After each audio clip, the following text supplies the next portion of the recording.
C'est une grâce que je voudrais partager avec vous aujourd'hui.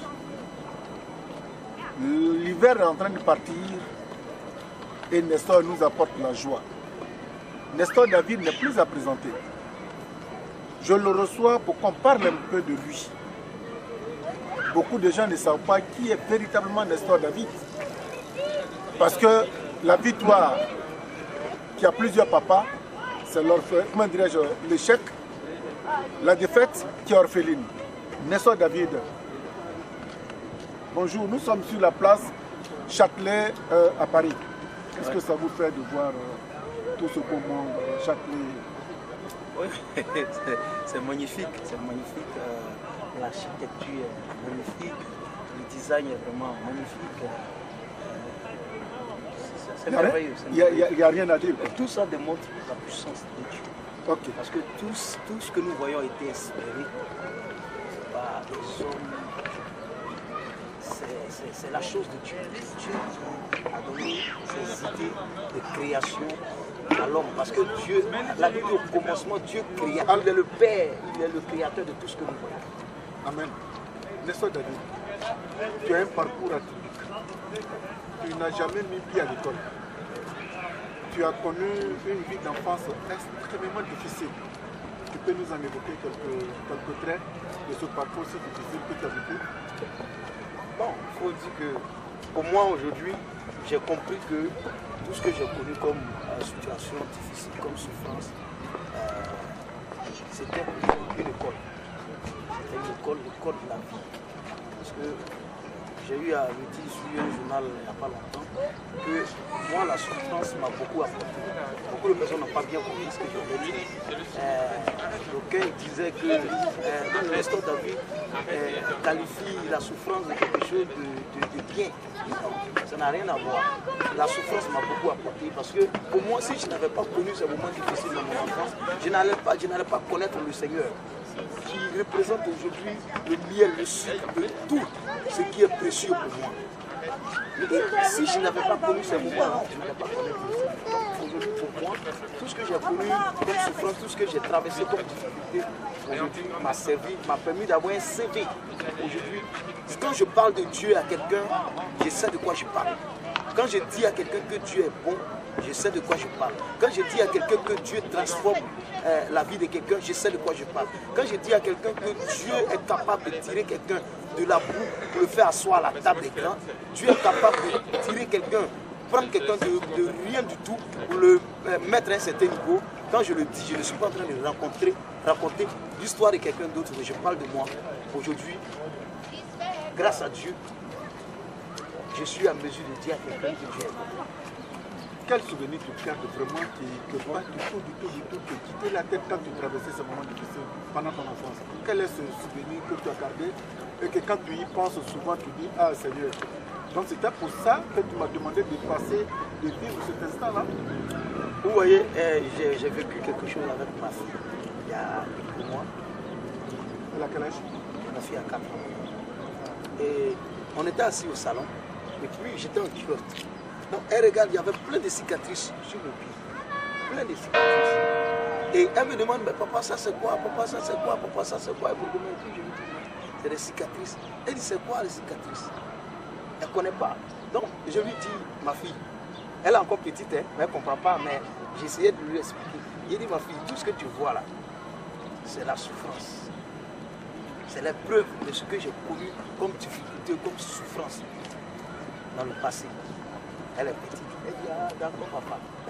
Mais moi, je lui parlais en toute sincérité avec mon âme, mais avec mon cœur. Mais bon, c'est une petite fille. Mais elle ne comprenait pas. On dit que ça n'a pas été facile pour moi. Je me suis retrouvé une fois, il y a beaucoup de choses que j'ai vécues, mais je me suis retrouvé une fois, si j'enlève mon pantalon là, vous allez voir, il y a une grosse cicatrice, il y a plein de cicatrices sur mon pied, mais il y a une grosse cicatrice qui m'a paralysé pendant 6 mois, je ne pouvais pas marcher. Je suis allé au champ, je nettoyais et puis la machette m'a coupé, m'a blessé. Et quand ça m'a blessé, je n'avais pas quelqu'un pour me soigner, on prenait des trucs de feuilles là qu'on appelle sécouturé. C'est ça qu'on mettait dessus. Et ça s'est infecté, la plaie. À un moment donné là, ça puait. c'est de l'eau qui coulait. Et à un moment donné, je n'arrivais plus à marcher. Je suis resté cloué comme ça. Je ne pouvais pas marcher. Jusqu'à un certain moment, 3-4 mois, que l'une des femmes de mon père a vu que ça n'allait plus. Elle m'a envoyé au village. Et puis bon, il m'a envoyé à l'hôpital. C'était la première fois que j'arrive à l'hôpital d'ailleurs. Tu avais quel âge? J'avais 10 ans. 11 ans. Pendant que les autres étaient à l'école, toi tu étais encore. Moi j'étais au champ. J'étais au campement, j'étais au champ. C'est moi qui faisais tout au champ. J'étais au champ. Les autres partaient à l'école. Chaque samedi ou vendredi soir, ils venaient au village, au champ, au campement, ils nous trouvent là-bas. Quand je les vois, ils sont en train d'étudier, ils ont leur ardoise, des cahiers. Je les envie. Oui, mais qu'est-ce qui t'a fait épargner ça? Pourquoi tes parents t'ont épargné de la scolarité des autres pour faire de toi, entre guillemets, un enfant de maison? Bon, mes parents, parce que d'abord, moi, mon père, je ne l'ai pas connu. Je ne l'ai pas connu. Moi, quand j'étais petit, je n'ai pas grandi aussi avec mes parents maternels. J'ai été envoyé dans le campement par... j'ai été envoyé dans le campement par le petit frère à mon père qui m'a élevé dans ce stade. C'est avec cette personne que j'étais. Donc, je n'étais pas chez mes parents biologiques. Donc, c'est cela qui exprime le traitement qui était différent des autres. Voilà, est-ce qu'à un moment donné, il t'arrivait de pleurer? Oui, mais pleurer était ma nourriture préférée. Je passais tout le temps à pleurer. Chaque fois qu'on me fait quelque chose qui me fait mal, je me mets quelque part seul et puis je pleure. Chaque fois que je vis un moment de tristesse, je me mets quelque part puis je pleure. Même quand je suis arrivé même à Abidjan où j'étais, des gens, je pleurais tout le temps. Pleurer était vraiment ma seconde religion. Était mon quotidien. Mais pendant que tu pleurais, il ne t'arrivait pas de temps en temps de chanter aussi? Oui, je chantais. Pour faire passer, faire passer souvent la douleur, la tristesse. Souvent quand tu es vraiment, tu as gros sur le cœur, quand il faut chanter souvent pour faire descendre. Il faut pleurer pour se soulager. Donc, pleurer, chanter, c'était ma chose. Voilà. Et puis bon, la cicatrice, tu arrives à Abidjan pour une première fois, tu te retrouves dans un... Non, c'était pas à Abidjan, on est venu au village. Ah, c'est au village, dans une maternité là. Oui, au dispensaire. Ouais, un dispensaire du village. Donc c'est là que ils ont fait un pansement. C'est là que j'ai vu la première fois même, il y a un truc rouge là. Jaune. Mercurochrome. Voilà, c'est ça. La première fois, ils ont mis, j'ai vu que ça sentait bon. J'ai confondu ça à de l'arôme magique. Et puis après, bon, la plaie s'est cicatrisée, j'ai recommencé à marcher un peu plus. On dit que dans tant d'autres histoires, dans tant d'autres moments difficiles, il y a ce fait qui m'a vraiment marqué. Il y a beaucoup de choses dont le temps ne nous permet pas vraiment de parler. Détailler. Je ne suis pas né avec une cuillère en or à la bouche. Pour dire que j'ai connu des moments difficiles, j'ai connu la souffrance. Alors, quand tu présentes les cicatrices à ta fille, ce n'est pas une manière de lui dire aujourd'hui ma fille qui va éviter ces cicatrices parce que Dieu m'a fait grâce, je ferai tout pour que ce que moi je n'ai pas vécu quand j'étais enfant, toi tu puisses la vivre. Oui, bien sûr, c'est pour juste, j'ai dit à ma fille, je sais qu'elle est encore petite, le temps viendra où je pourrai leur expliquer à mes enfants ce qui s'est passé, qu'ils voient combien de fois Dieu est puissant.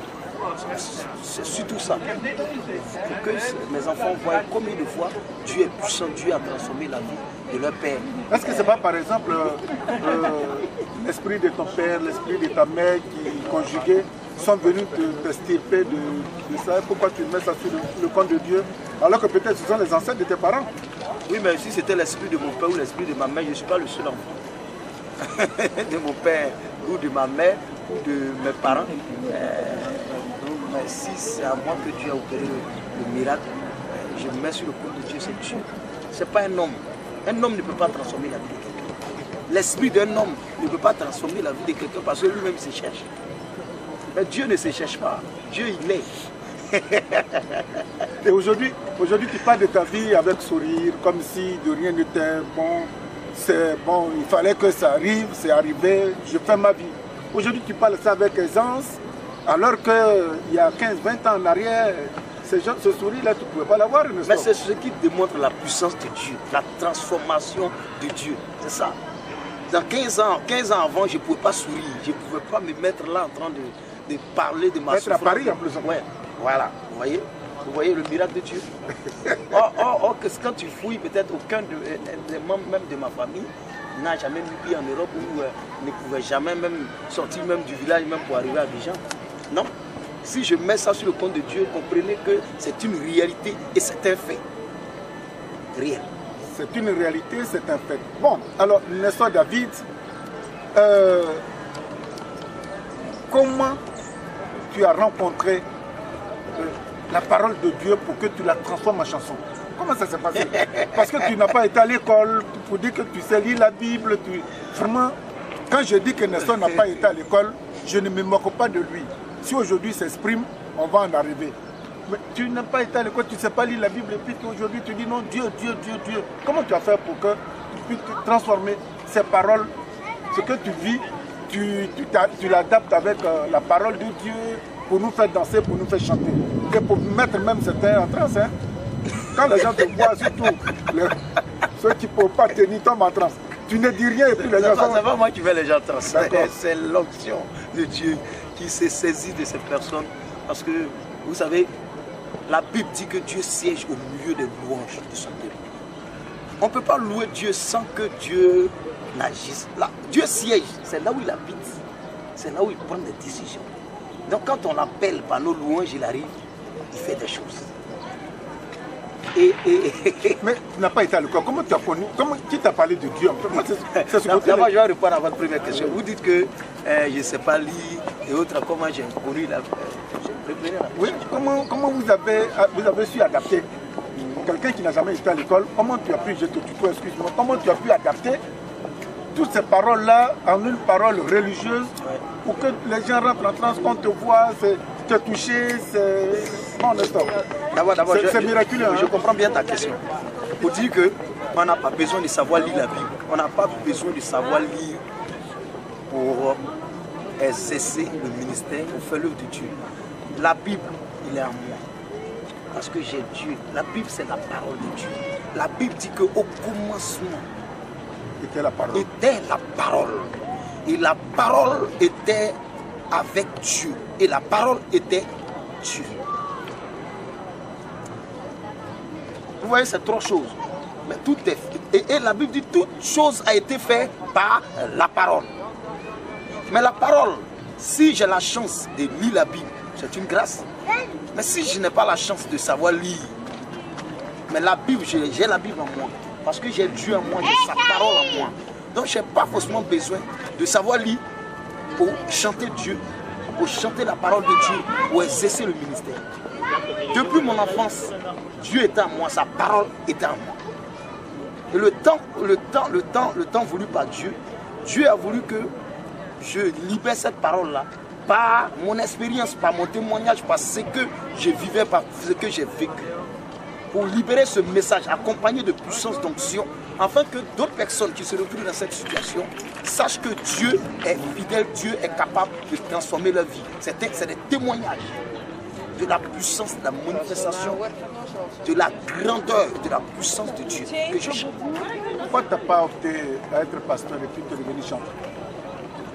Ça pour dire tout simplement que chacun a sa vocation. Dieu appelle mouton, mouton. Peu, peu, cabri, cabri, l'homme, l'homme, maison, maison. Pour dire quoi? Dans l'appel de Dieu, dans l'appel de Dieu, dans l'œuvre de Dieu, tout le monde est important.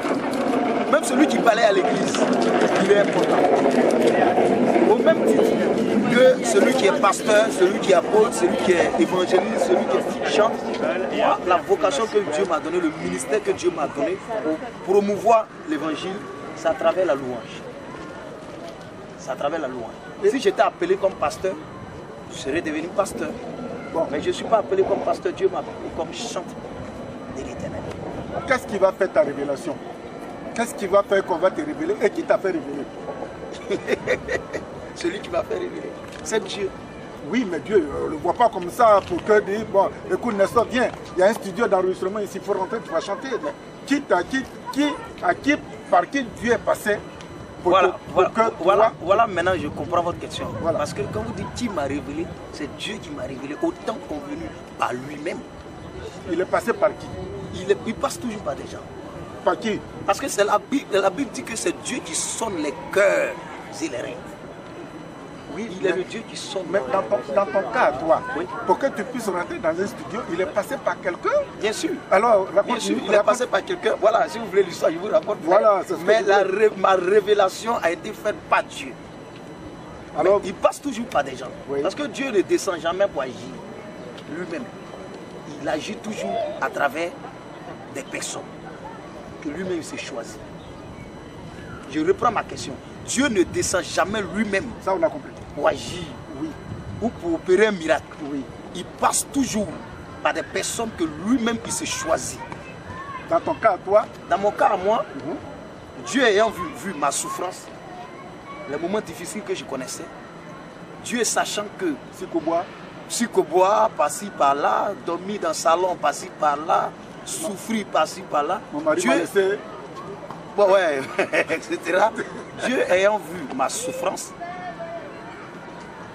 étant dans une église où je chantais, Dieu est passé par des gens, comme je l'ai dit tout à l'heure.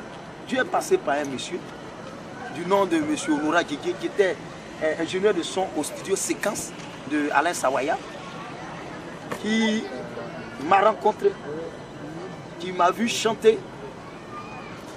n'ayant pas une belle voix, n'ayant pas de belles compositions, ne sachant pas écrire ni lire, a été touché par l'Esprit de Dieu. Parce que moi, je dis c'est par l'Esprit de Dieu. Parce qu'il n'était pas obligé. Il ne me connaissait pas. Je ne représentais rien. Je ne signifiais rien en ce moment-là. Je ne pouvais même pas m'acheter une paire de chaussures ou pantalon comme ça. Je ne ressemblais à rien. Monsieur Joël Etienne. Mais Dieu s'est saisi de lui. Comme un corbeau. Le corbeau qui est venu nourrir Élie. Pour dire, celui-ci est mon fils. Tu as les capacités de l'aider. Tu as les capacités de le sortir de là où il vit, de sa situation. Je vais en faire de lui un témoignage vivant de ma puissance à travers la Côte d'Ivoire, à travers tout le monde entier. Mais c'est par toi que cette gloire-là doit passer. C'est un privilège que Dieu a donné à son serviteur, Onora. Pour que par Onora Didier, Dieu puisse me révéler au monde. Donc voilà un peu l'histoire. Tu lui es reconnaissant aujourd'hui? Bien sûr, bien sûr. Bien sûr, la Bible dit que si vous êtes fidèles dans des petites choses, lui, Dieu, nous confie de grandes choses. Dieu, il a rejeté Satan parce que Satan, il a manqué de reconnaissance. Il a été ingrat, ce petit monsieur-là, ce petit type-là, cet insignifiant, le diable. Il a été... Il est vaincu. D'abord, il est vaincu, il est sous mes pieds, il ne représente rien devant ma face. Voilà, il est sous mes pieds. Mais pour dire qu'il a été ingrat. Parce que, vu la position que Dieu lui a donnée, ce privilège que Dieu lui a fait, Dieu l'a élevé au-dessus même tous les autres anges. Dieu lui a donné la gloire. Il scintillait, il brillait, sa face brillait. Mais il a oublié celui qui l'a fait. Il a oublié son créateur. Il a oublié celui-là même qui lui permettait de briller, d'être à ce poste. Et ça lui a fallu aujourd'hui ce qu'il est. Il ne représente rien maintenant. On dit que la reconnaissance est très importante. C'est pourquoi depuis plus de 15 ans, moi avec Onora Didier, on est toujours ensemble. Les gens ont tout fait pour nous diviser, pour nous séparer. Mais on est là. Et on ira jusqu'au bout. Jusqu'au bout. D'accord. Comme disait un politicien. Oui. Alors, pour une fois, tu rentres en studio et puis tu sors un label. Oui. Et l'histoire encore de cet album-là, on est rentré en studio, je ne savais pas lire, je ne savais pas écrire. On arrive, l'arrangeur demande des textes, zéro, je n'ai pas de textes, je ne sais pas lire. Mais lui-même, l'arrangeur était fâché contre Onora. Mais bon, comme c'était son ami, bon, on a fait. Quand l'album est sorti, au moment où il s'apprêtait à faire la promo, c'est là qu'ils ont fermé le studio Séquence. Il y a eu la crise qu'on connaissait en 2002. L'album est sorti en 2004-2005 par là. Donc l'album est passé inaperçu. Mais on est resté ensemble. On est resté ensemble On a souffert ensemble, on a passé près de 4 ans de galère ensemble. Lui, il avait perdu son boulot, il n'avait plus de boulot. Moi aussi, je me cherchais. Mais on est restés ensemble. On est restés ensemble. Et au temps convenu par Dieu, tu as permis que nous puissions rencontrer. Et tu t'exprimes très bien aujourd'hui. C'est une grâce. Tu as dit que tu maîtrises la langue de Molière comme si tu étais allé jusqu'à l'université. C'est vraiment une grâce. C'est une grâce. Une fois, j'étais aux États-Unis oui. À un concert dans le Bronx. Où, tu as voyagé? Oui, beaucoup. À la grâce de Dieu. Je voyage beaucoup. Pas, j'ai voyagé, mais je voyage toujours. La preuve. Et on était dans la salle, bon, je parlais, et puis j'ai dit aux gens, je ne suis pas là à l'école. Il y a un professeur en lettres modernes, qui est pasteur à Micha, que je salue, au passage, qui dit non, arrête de nous blaguer. Le français que tu parles là, moi j'ai une maîtrise en lettres modernes. Je ne peux pas parler français que tu parles. Là, tu viens de dire que tu n'es pas là à l'école. Non, c'est la grâce de Dieu. Je ne suis pas là à l'école. Mais quand Dieu t'appelle, te qualifie, te donne tous les équipements qu'il te font. David, quand il devrait aller affronter le Goliath, c'est vrai, David, ils lui ont porté les armements de Saül. Mais il a vu qu'il n'était pas adapté à ça. Dieu l'a revêtu des armements qui étaient propres à lui. C'est quoi? Des cailloux, un lance-pierre. Mais à travers ça, il a vécu le Goliath. Quand Dieu t'appelle, il t'équipe. L'histoire David. La première fois que tu vas te retrouver à un concert, comment ça s'est passé? Un concert, c'était mon premier concert au Palais de la Culture. Je vous assure, on était à Yamsoko, à une croisade. En ce moment, mon album venait de sortir, on était en plein promo, on ne me connaissait pas encore. Et on était à Yamsoko, et puis j'ai dit, et on était avec l'évangéliste Timothée, et puis mon oncle, le pasteur Kofi Gentile. On était là dans la soirée, et puis je leur ai dit, je veux faire un concert au Palais de la Culture. Et le pasteur Gentile était un homme de foi. Il m'a beaucoup soutenu dans mes moments difficiles. C'est lui-même qui m'a offert 50 000 francs pour faire ma première maquette. Pasteur Gentile, que je salue, et c'est pourquoi je chante toujours son nom, Papa Kofi Gentile. Non, je chante, c'est de lui que je parle. D'accord. Okay. Et après lui, maintenant, c'est Honoré Djedje. Oui, mais en ce moment, je connaissais Honoré Djedje. Ah, ok, d'accord. J'ai connu Honoré Djedje avant lui, mais c'est lui qui m'a offert 50 000 francs pour aller faire une maquette, pour chercher un producteur pour le deuxième album. Ouais, maintenant, le concert. J'ai dit aux gens, j'ai dit au pasteur Gentile et à l'évangéliste Timothée que je veux faire un concert au Palais de la Culture. Et ils ont cru en moi. L'évangéliste Timothée dit, mais tu peux faire, tu peux le faire. Et le pasteur Gentile demande, mais pour faire ça fait combien? L'évangéliste Timothée a calculé, il dit, bon, environ 6 millions ça perd. Quand nous sommes rentrés à Abidjan, le pasteur Kofi Gentile nous a donné 6 millions. Non. Honoré Djedje là, il était moins épais que en témoin. Il nous a donné 6 millions. Il dit, il faut affronter le public. Il dit, affronte le public. Vas-y, je suis avec vous, je vous soutiens. Organisez. 6 millions. Si je vous dis 6 millions de francs, c'est ça. Nous sommes sur les antennes. Hein. Je suis en train de dire, si c'est faux, vous pouvez lui demander. Alors que pour il nous a donné 6 millions, ça dit 2 fois 3 millions. Et nous avons commencé la promotion. L'évangile Timothée a payé la salle, la RTI. On a commencé à faire beaucoup de tapage. Le concert était dénommé Héritier, le concert des héritiers. Et bon, on ne me connaissait pas, les gens se demandent, attends, c'est qui ça, c'est qui ça, c'est qui ça, c'est qui ça. En ce moment, j'avais la grâce de passer tout le temps à la RTI parce qu'Honoré Djedje était à la RTI, en stage à la RTI. Donc il faisait passer le clip. Une fois même, ils l'ont convoqué même. Tu fais passer le clip de ce Ghanéen, ce villageois-là. Quels sont vos liens? Mais après, comme tout le monde avait aussi aimé l'album, donc oui, ça passait à adopter l'album, donc ça passait à la RTI. Et chaque fois qu'il sait qu'un animateur doit passer ou bien une animatrice à une émission, il s'en va le voir ou la voir, il demande un peu pardon, il donne 5 000 et puis la personne fait passer. Donc mon album passait chaque jour. Quand on a lancé le concert, au début, bon, ça allait, on faisait la promotion. Une semaine avant, j'ai été appelé par un chef, je n'ai pas dit son nom, il me dit, mon ami, si tu as fait échec au Palais de la Culture, c'est fini pour ta carrière. Tu viens de commencer, va doucement. Commence à faire des concerts dans des petites églises d'abord. Mais tu t'en vas affronter le Palais de la Culture, 4000 places, mon ami. Des grosses stars ont fait échec là. Et puis c'est fini pour leur carrière. Donc réfléchis bien. Il a été découragé. Je suis allé voir l'évangile Timothée. Il dit, évangile Timothée, annulant le concert. Annulant le concert. Il me dit, mais pourquoi? Il dit, non, je ne veux pas. Je n'ai pas envie de me... Non, non, non, non, c'est pas possible. Mais ils m'ont honoré, ils m'ont réuni, ils m'ont demandé pardon. Quand moi-même, mon concert me demande pardon, j'ai dit, non, c'est pas la peine. Ils m'ont convaincu. Jusqu'à j'acceptais d'y aller, dire, ah, si on a fait échec, vous allez m'entendre. Et par la grâce de Dieu, on s'est jeté à l'eau. Le jour du concert, je suis à la maison, j'avais peur. J'avais peur. J'étais stressé, j'avais peur. À 14h30, il y a un chant qui m'appelle, dit, mais c'est pas possible ce qui s'est passé ici. Hein? Le palais de la culture est rempli, il y a du monde, un long rang dehors qui se bouscule, qui cherche à rentrer, il n'y a plus de place. C'est pas vrai. Ah, là... Il dit, mais tu me blagues ou tu me c'est la vérité. Je vous assure, quand je suis monté sur la scène, j'ai vu le monde, j'ai dit, attends, merci Seigneur. Tout ce monde s'est déplacé pour me voir chanter. J'ai béni le Seigneur. Ça a été vraiment quelque chose de merveilleux dans ma vie parce que c'était du jamais vu. C'était la première fois que j'affronte un public, un villageois, un poussard qui se retrouve au palais de la culture avec plus de 6000 personnes. C'était le démarrage. Quand je vous parle des merveilles de Dieu, comprenez-moi, monsieur Dien. Je comprends. Comprenez-moi, quand je vous dis que Dieu fait des choses, aucun membre de ma famille ou de mes ancêtres, quand vous parlez de l'esprit de mon papa, de maman, ne peut pas faire ça. Ils sont trop petits pour ça, pour faire ces choses. Un homme ne peut pas faire ces choses. Alors tu montes sur le podium et tu vois le public. Tu vois le public. La salle est bourrée. Dans les couloirs, des chaises partout. Tout est rempli. Alors et je me mets à exercer mon ministère.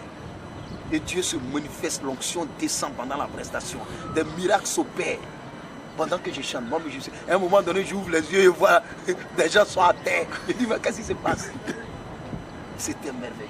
Et paraît-il, et ça je crois que même Honora même qui filme en ce moment, il ne peut pas avoir cette information. Il y a une dame qui est mariée à son mari, qui est mariée, elle cherchait un enfant, elle n'en a pas eu.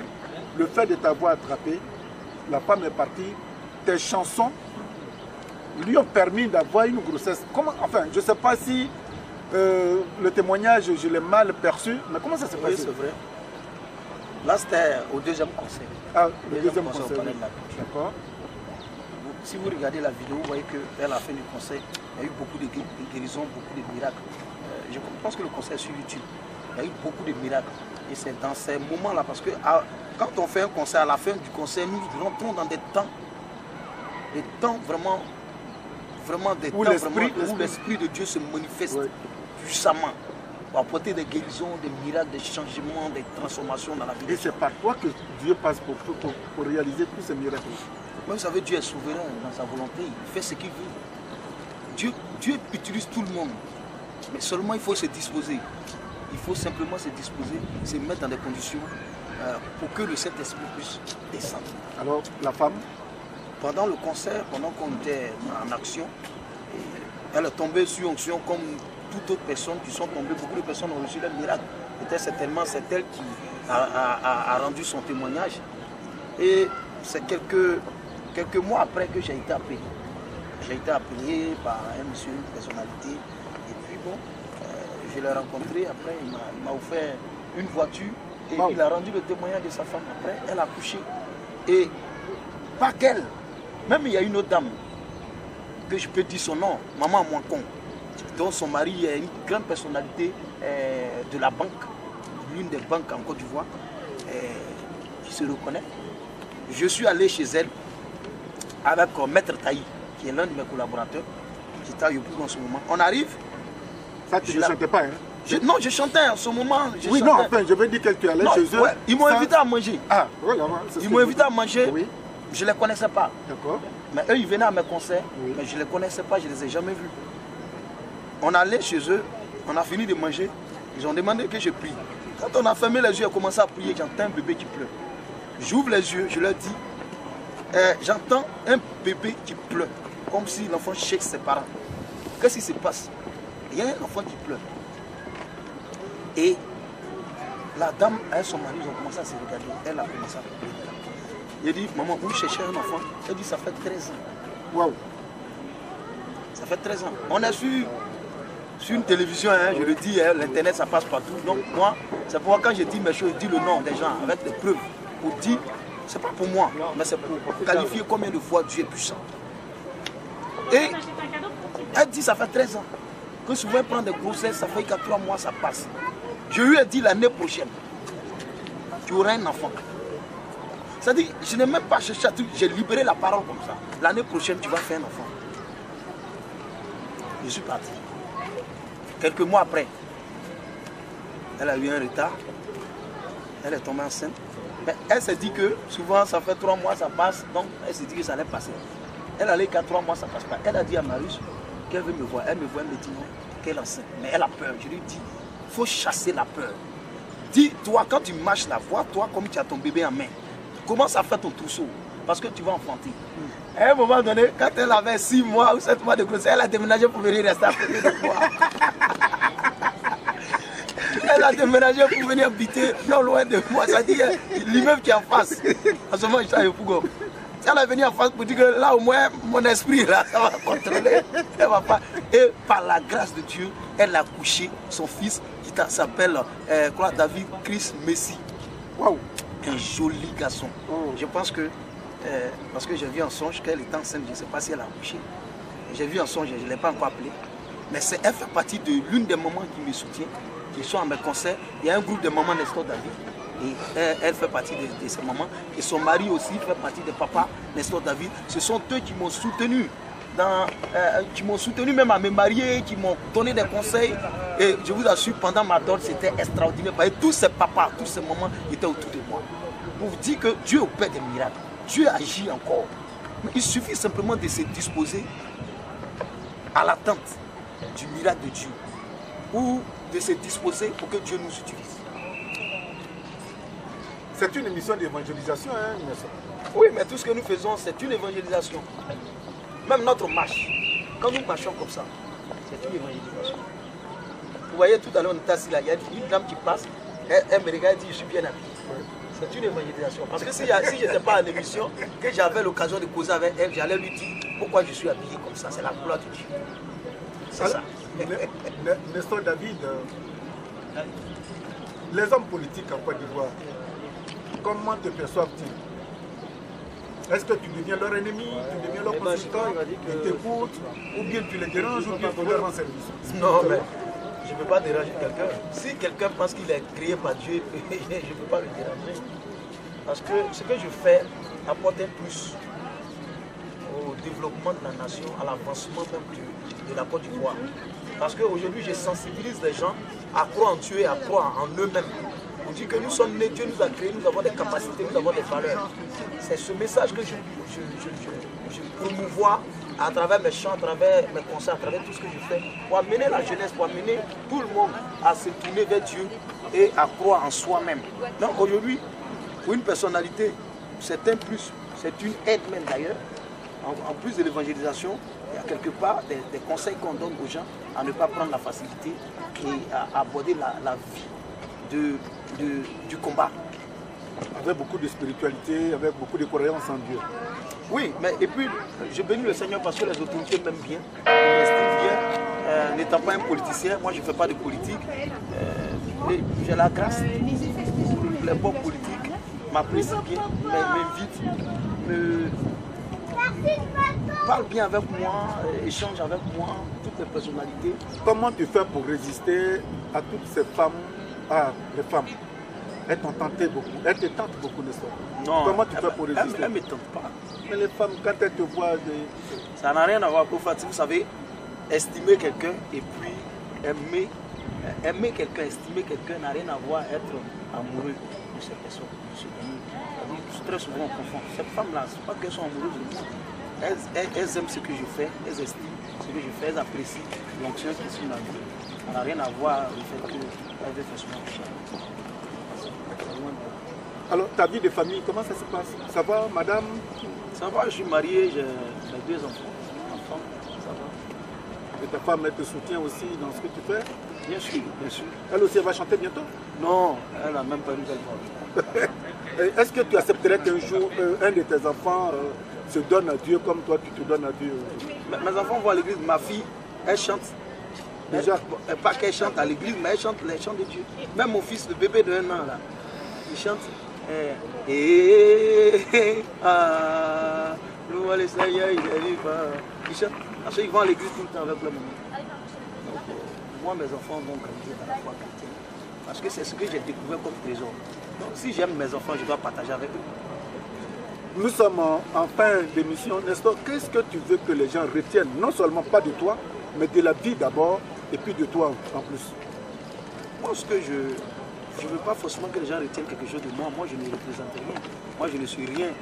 Mais ce que je veux que les gens retiennent de Dieu, ils doivent savoir que ce même Dieu qui agit au temps d'Abraham, au temps de Moïse, au temps d'Isaac, au temps de Jacob, ce même Dieu-là est et restera éternel.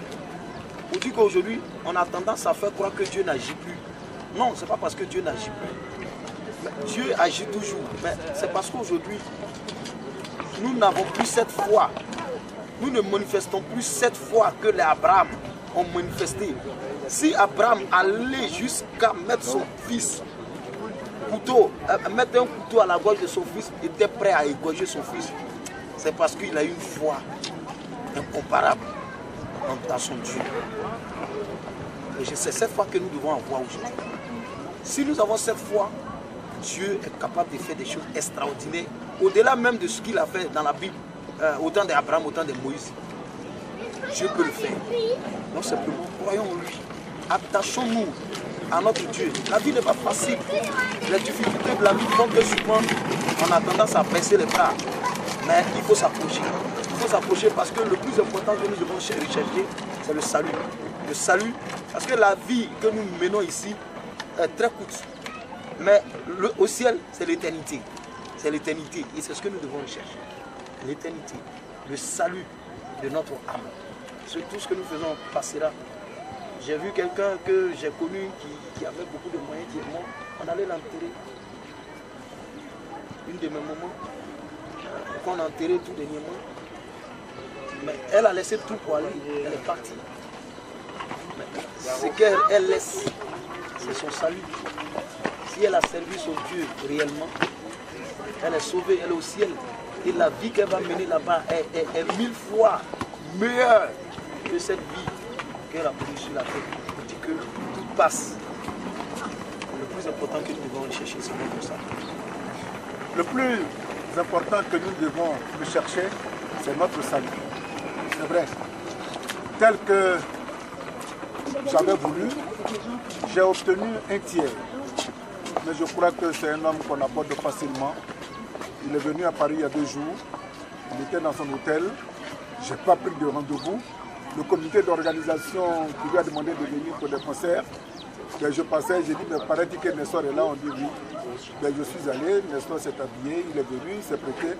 Je crois, sincèrement, le dernier mot va lui revenir. Mais un chemin comme celui que Nestor a emprunté, avec autant de difficultés, ponctué de grâce, d'abondance, de générosité et de prospérité, ça n'arrive pas seulement qu'à Nestor, ça peut nous arriver à nous tous. Nestor, un petit morceau, une petite chanson, pour qu'on puisse vraiment, un acapella. Les blancs qui sentent, qui nous voient, un petit acapella. Qui nous regardent. Ils nous regardent, ils ne comprennent pas. Un petit acapella. Ils nous habillent. Voilà, je voudrais vraiment vous dire merci. Oui. Merci de m'avoir invité. De m'avoir permis aussi d'évangéliser, parce que c'est une évangélisation. Aujourd'hui, des gens qui vont nous regarder, qui vont nous suivre, beaucoup de personnes vont croire davantage en Dieu. C'est ce que nous recherchons. Et pour dire que nous sommes en Europe pour lancer une grande tournée qui va débuter très très bientôt dans des différentes villes de la France, des différents pays européens. Et nous allons terminer à Paris par un grand concert, vraiment un méga concert qui va se tenir ici à Paris. J'espère qu'on sera combien? Bien sûr, bien sûr, bien sûr. Nous allons faire beaucoup de communication autour de ce concert, que nous voulons vraiment un concert d'évangélisation. Et nous aurons des croisades d'évangélisation ici aussi, que nous aurons fait avec l'apôtre Giza, qui est mon hôte C'est ça? Oui, oui. Voilà, il y a mon note. Et nous aurons fait beaucoup de choses. Un petit acapella. J'ai besoin de ta présence, j'ai besoin de ton amour, mon Dieu, j'ai besoin de ta présence, car nous vivons dans ce monde de tant de trous. Vous avez vu le chant, hein? Nous vivons dans ce monde de tant de souffrances, nous vivons dans ce monde de tant de crises. Sans ta présence, mon Dieu, où irons-nous? Je t'en supplie. Par là, mon âme, soyez bénis, que le Seigneur vous bénisse. Je vous en prie. Merci. Au revoir. Au revoir. Allez, bon retour. Merci. Et surtout, bonne croisade. Merci. Et que le Seigneur d'habitude continue de te fortifier. Ne baisse jamais les bras. Tu peux être un symbole et tu es un exemple. Merci beaucoup. Merci. Merci.